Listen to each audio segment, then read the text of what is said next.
প্রিয় ভিউয়ার্স, কথা বলছি শব্দ দূষণ নিয়ে।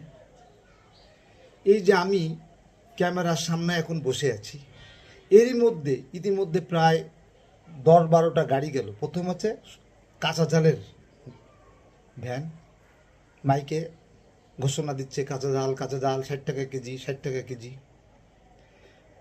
10 মিনিট যেতে না যেতেই সবজিওয়ালা ছোট ছোট ইলিশ মাছ বিক্রি করছে, ইলিশ মাছালাও মাইক। এইভাবে 9-10 জন এইটুক সময়ের ভিতর থেকে বিদায় হলো।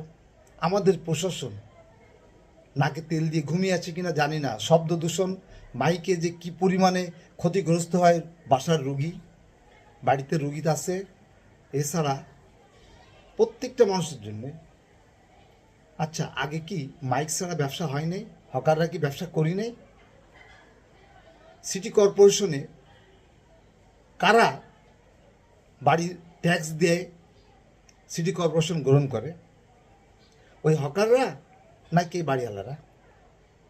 একবার কি ভেবে দেখেছেন আপনারা?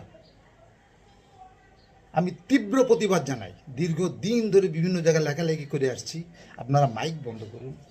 আপনার এটা ব্যবস্থা কই? প্রশাসনিক নাকে তেল দিয়েই ঘুমে আছে। এর প্রতিকার কি? প্রিয় ভিউয়ার্স, আপনারাই বলুন। আর একটা কথা না বললেই নয়, আইন যদি সবার জন্য সমান প্রযোজ্য হয়, তাহলে গুলশান, বনানী, বারিধারা এসব জায়গায় মাইক গ্রহণযোগ্য নয়। তাহলে অন্যান্য স্থান এবং বাংলাদেশের অন্যান্য মহানগরীতে কেন এভাবে একের পর এক শব্দ দূষণ করে চলেছে?